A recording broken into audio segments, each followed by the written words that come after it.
grabar, me olvidé de hacerlo. Gracias. Bueno, esta es una clase rápida, pero que nos puede dejar algunos tips para valorar bien a nuestro paciente, ¿no? La evaluación del pulso, sobre todo la palpación del pulso, es algo que a veces no lo realizamos frecuentemente en nuestros pacientes y con ello podemos dejar de diagnosticar adecuadamente algunas enfermedades, algunas patologías, ¿no? A veces no palpamos pulsos pedios, no palpamos pulso femoral, olvidamos palpar a veces la temporal superficial, etcétera, ¿no? Muy bien, antes de empezar con la evaluación de un paciente para evaluar los pulsos, sobre todo sistema arterial periférico, tenemos que tener en cuenta lo siguiente, ¿no? El paciente debe estar sentado, recostado, y nosotros debemos utilizar el dedo índice, el dedo medio y el dedo anular para realizar la evaluación del pulso, ¿no? De cualquier zona que nosotros queramos examinar, de cualquier arteria. Y de preferencia situarnos a la derecha del paciente, ¿no? Podemos evaluar cualquier arteria realmente que pueda ser palpable, ¿no? Las principales lo tenemos aquí a la derecha. Chicos, un momento, espérenme, por favor, me están llamando el seguro, ¿ya? Disculpen, un momento.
Ok, chicos, disculpen la interrupción.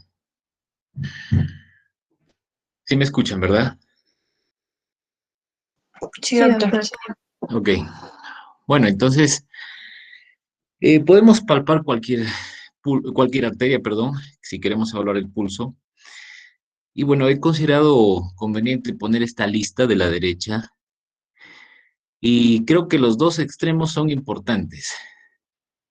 Por ejemplo, en el caso de la arteria temporal superficial, en cardiología lo utilizamos cuando a veces estamos realizando un Doppler de arterias carótidas y de repente tenemos dudas en identificar cuál es la carótida interna y cuál es la carótida externa por Doppler, ¿no?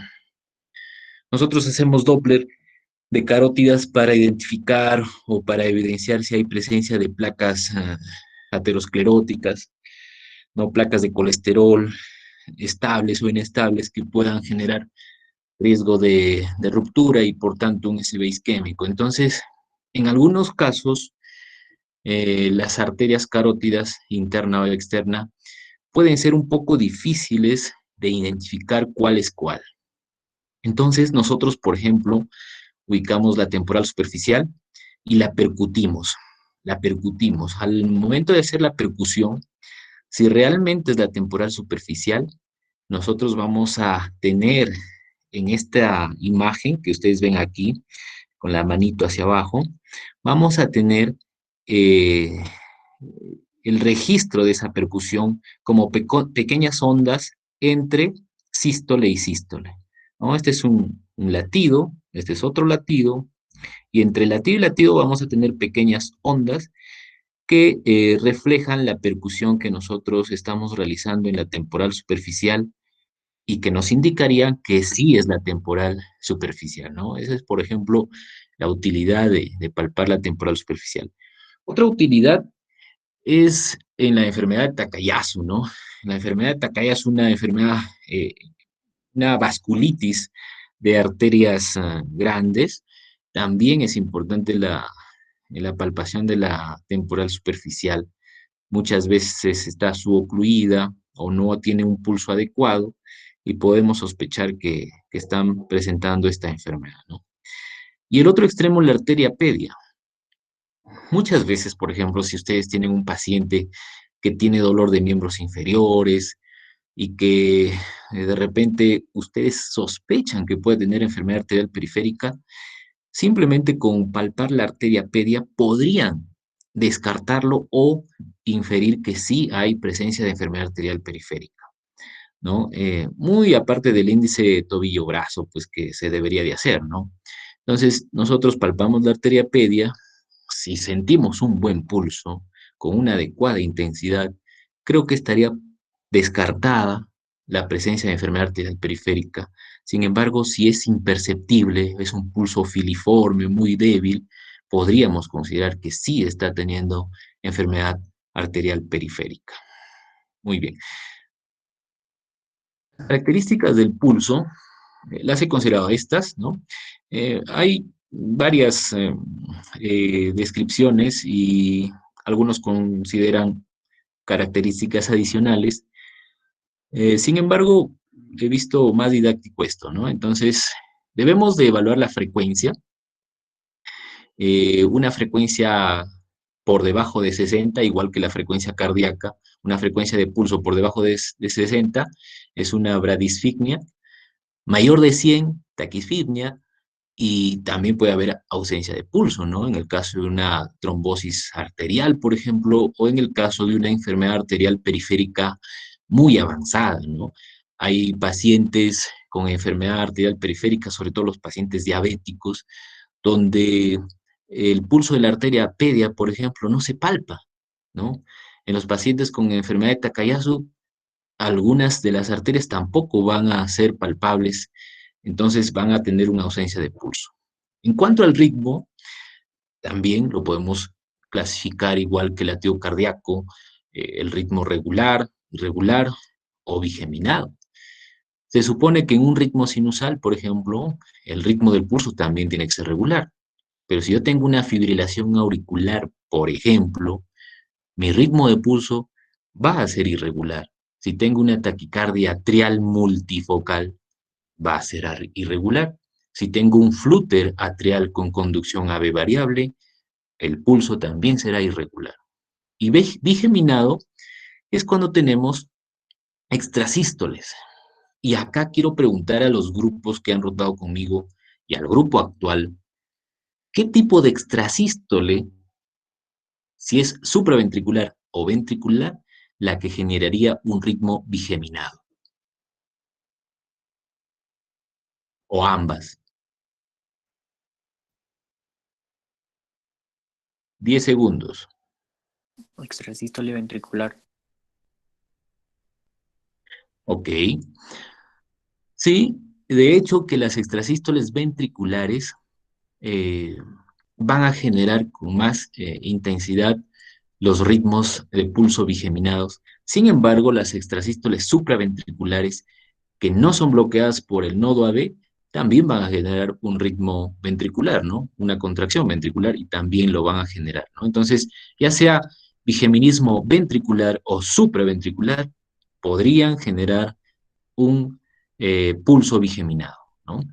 ¿Cuál es la característica de esto? Primero tienes una onda de pulso importante, normal, y consecutiva a esta onda de pulso normal tienes otra que es más pequeña tal vez, ¿no? Y hay un espacio para el siguiente pulso o la siguiente onda de pulso que va a ser normal. Vamos a ver un siguiente gráfico para que no se confunda. En cuanto a la amplitud viene a ser la diferencia que existe entre la presión arterial sistólica y la presión arterial diastólica, en términos sencillos.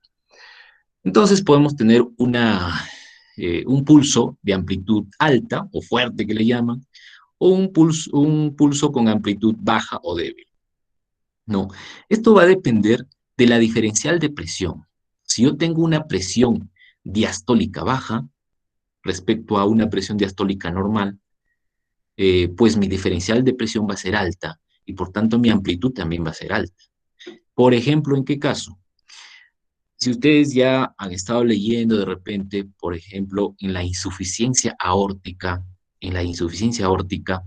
recuerden que la válvula aórtica en la insuficiencia aórtica no va a coaptar durante la diástole, ¿no? Va a quedar abierta.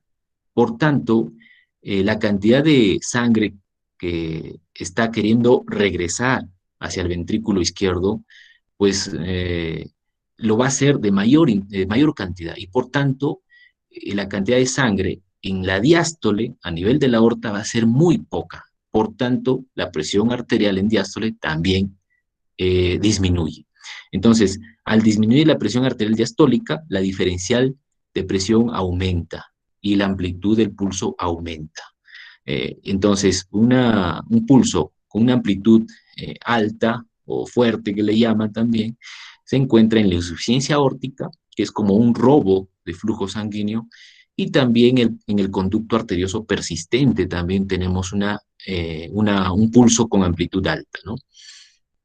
En cuanto a la velocidad de ascenso, tenemos pulsos con velocidad de ascenso rápidos, como el pulso Zeller o el pulso Saltón, y velocidades de ascenso lento, como el tardus de la estenosis aórtica, ¿no?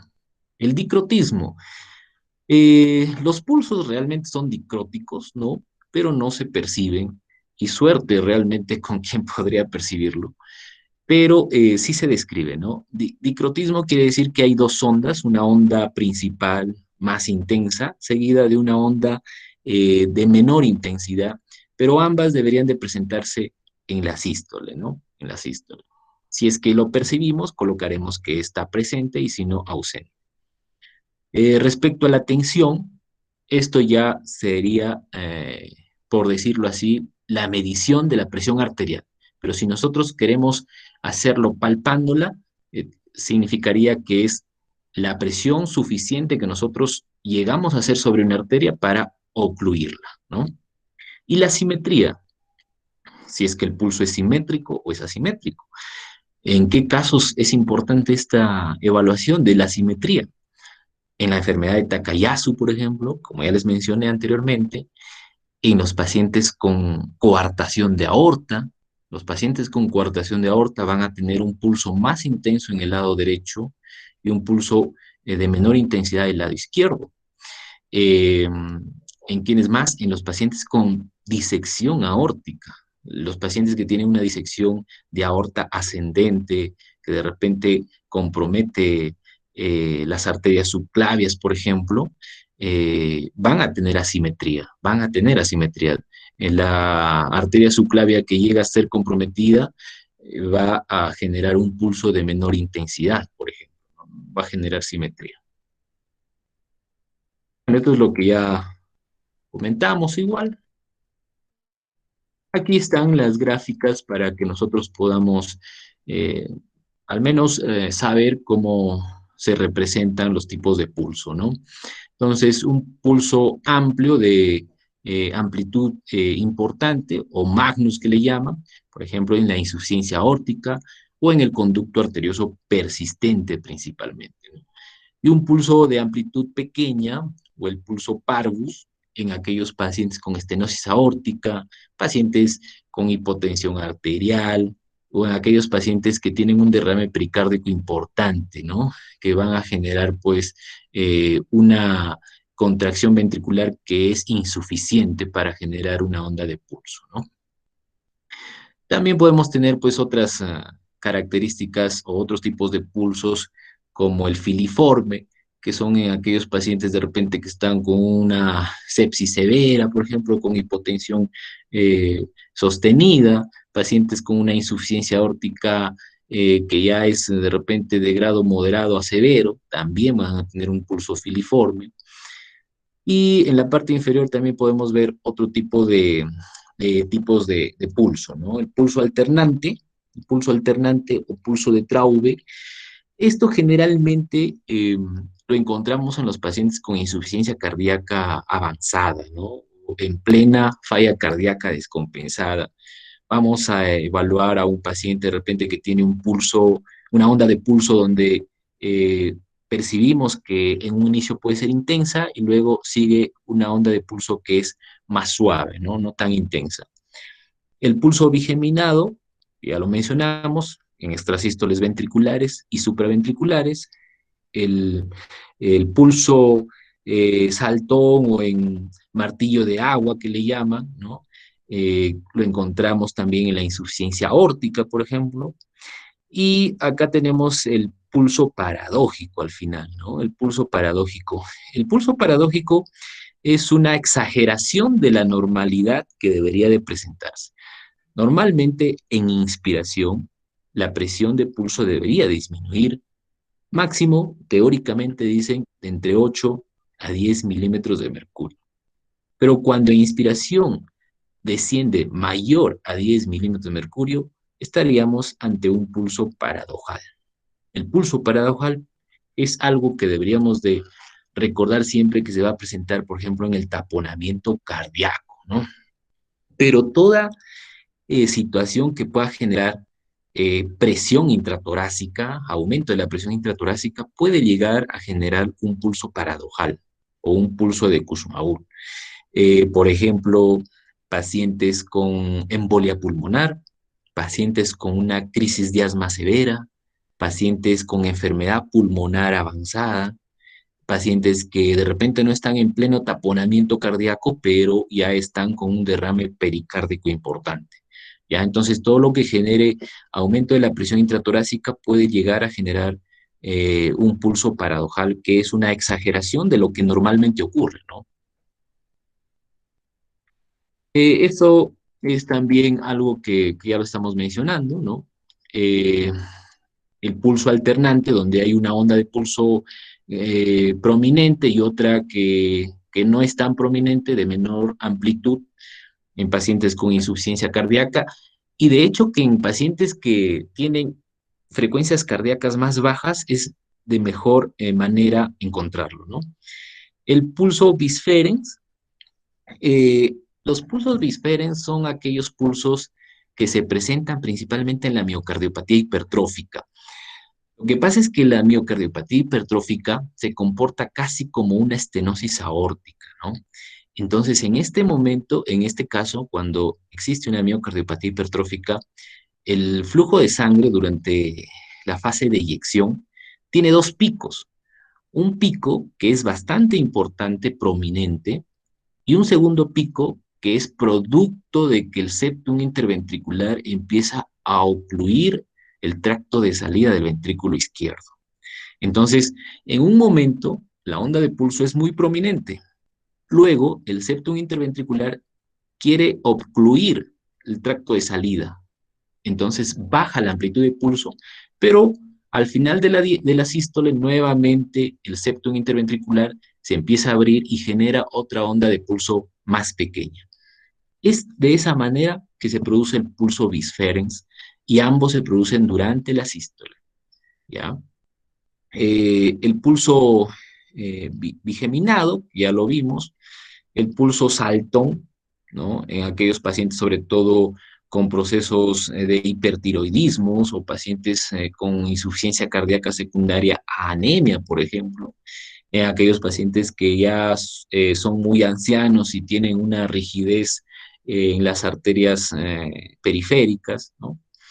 Y acá tenemos el pulso paradójico, que ya también lo mencionamos, el pulso en martillo de agua, que es el pulso Corrigan también que le llaman, en el conducto arterioso persistente y la regurgitación aórtica. Ah, ya, acá me estaba olvidando.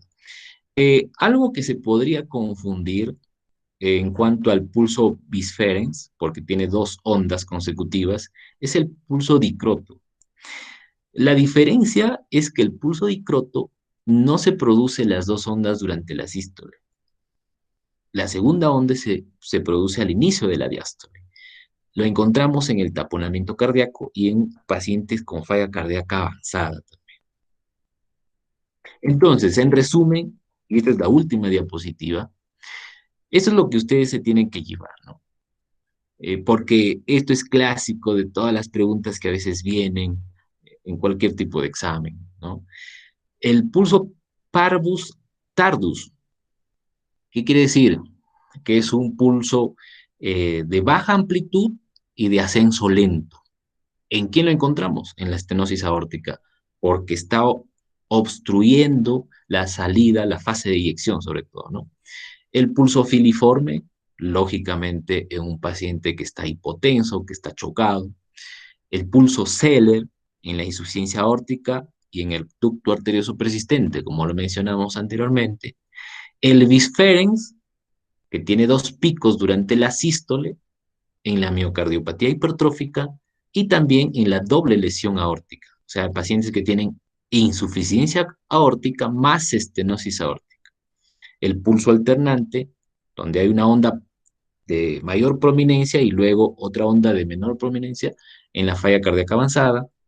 El pulso dicroto en la miocardiopatía dilatada, o sea, en procesos de insuficiencia cardíaca ya también avanzada. El paradójico en el taponamiento cardíaco o en cualquier patología que pueda generar incremento de presión intratorácica, ¿no? Hasta un derrame pericárdico, un neumotórax, un hemotórax, etcétera. El pulso deficitario. Y acá, aquí también quiero hacer una pausa porque si ustedes llegan, bueno, a ustedes llegan un paciente con arritmia, y si ustedes no llegan a palpar el pulso, podrían dejar de pasar el diagnóstico de fibrilación auricular. Muchas veces cuando examinamos a un paciente con fibrilación auricular, solamente escuchamos el corazón y lo que decimos sí son ruidos cardíacos arrítmicos, irregulares, ¿no?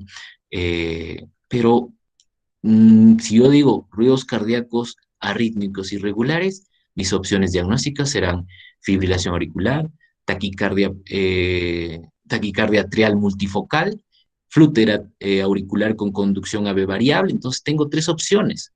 ¿Cuál de ellas podría ser?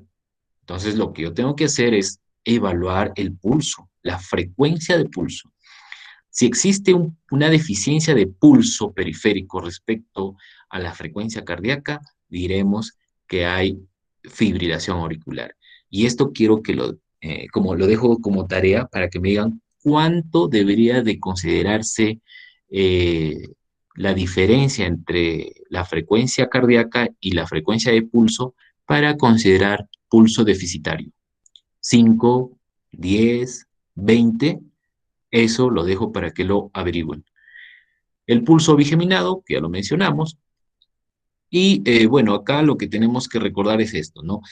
Las diferencias de la amplitud de pulso en las arterias en general, cuando hay una diferencia de amplitud, debemos recordar esto. o hay una estenosis de una de las arterias de un lado, ¿no? Generalmente en pacientes ancianos que ya tienen procesos de aterosclerosis, o en pacientes que tienen una situación de disección aórtica, por ejemplo, o pacientes que tienen aneurisma de aorta con compromiso de arteria subclavia, la enfermedad de Takayasu, que ya lo mencionamos, la coartación de aorta, donde en el lado derecho la intensidad del pulso va a ser y la amplitud del pulso va a ser mucho mayor que en el lado izquierdo, y aquellos pacientes con estenosis aórtica supravalvular, generalmente cerca ya al arco aórtico, ¿no? Entonces, esto es lo que yo les he traído esta noche, chicos. Como les dije, es una exposición muy cortita, ¿ya? De hecho, que siempre dejamos de lado a veces la evaluación de los pulsos, pero en lo posible realizarlo, porque sí podemos llegar a diagnosticar algunas enfermedades únicamente evaluando al paciente y sin necesidad de algún examen auxiliar que lamentablemente en estos tiempos ya nos estamos acostumbrando a utilizar más exámenes auxiliares que hacer una evaluación adecuada para el paciente, ¿no? En algún momento, ojalá que ustedes puedan encontrar estos tipos de pulso. Les mentiría si les digo que todos los pulsos son fáciles de encontrar, ¿no? Los más frecuentes son el Zeller, el Parvus Tardus, porque es lo más frecuente que vemos, el pulso paradójico también, el bigeminado también, el deficitario, ¿no? Igual, siempre hay que evaluar a los pacientes. Ahora, ¿dónde puedo evaluar bien estos tipos de pulsos? Realmente donde mejor se evalúa es en la arteria radial, ¿no? La arteria radial. Sin embargo, ¿por qué? Porque al paciente lo vas a tener en decúbito dorsal, recostado, ¿no? Entonces, la presión de pulso va a ser prácticamente la misma en cualquier arteria, ¿no? Sin embargo, ustedes podrían evaluar en la carótida, en la braquial, en la femoral, ¿no? No habría inconveniente. Muy bien, chicos. Si hubiera alguna pregunta o aporte, los escucho y si no, lo dejamos ahí.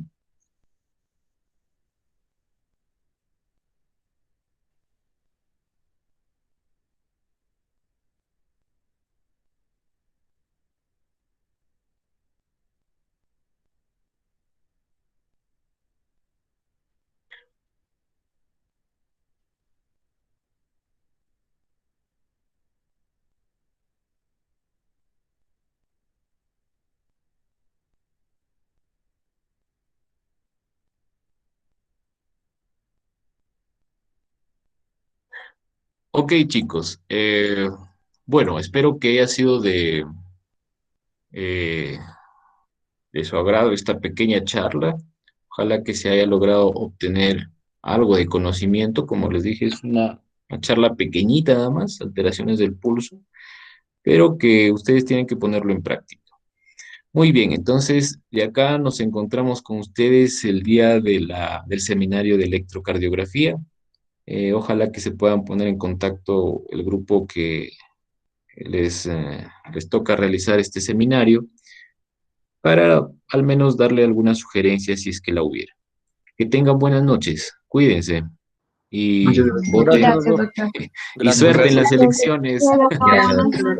doctor. Gracias, doctor. Muchas Gracias, gracias, doctor. doctor. Doctor. Chao. Gracias, doctor. Gracias, doctor.